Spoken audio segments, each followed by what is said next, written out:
పాకిస్తానా ఇట్లాంటి దేశాలు. Yes. ఎవరు Yes, వీళ్ళు? అవును. ఉమ్, వాళ్ళ దేశంలో నువ్వు బతకడానికి వెళ్తున్నావు. అవును. వెళ్తా వాడెట్టా బ్రతకాలో నువ్వు డిసైడ్ చేస్తున్నావు. ఉమ్, నిన్ను బ్రతకనిస్తే అంటే నీకు అవకాశం ఇస్తేనే వాడు మంచోడా, ఉమ్, నీకు అవకాశం ఇవ్వకపోతే వాడు చెడ్డోడా? ఉమ్, ఇంకొకటి, ఎలన్ మాస్క్ ఎవడో గొట్టం అక్కడ అమెరికాలో జరుగుతున్నటువంటిది 2018 నుంచి చెప్తున్నాడు, 2008 నుంచి ట్రంప్ ఈ సంస్కరణలు yes, 2008 నుంచి చెప్తున్నాడు అతను. ఏంటది?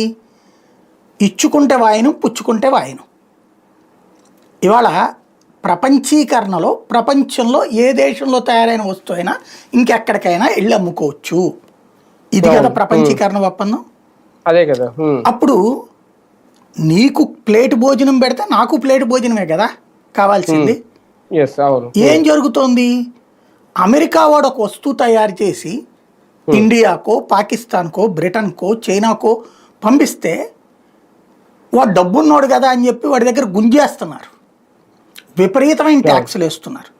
ఎస్, అవును. అతనే చెప్పింది ఏంటి? 100% పన్నులు ఇండియా వేస్తుంది వ్యవసాయ ఉత్పత్తుల మీద, 57% పన్నులు ఇతర వస్తువుల మీద వేస్తుంది.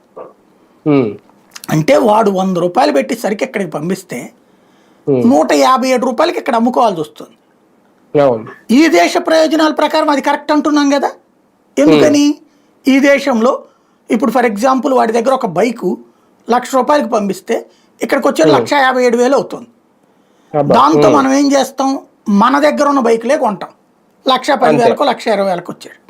అంటే మన దేశ ప్రయోజనాల గురించినే కదా మనం ఈ పని చేస్తుంది. అవును. మరి అట్లాంటప్పుడు ట్రంప్ చేస్తుంది వాడి దేశ ప్రయోజనాల కోసమే కదా.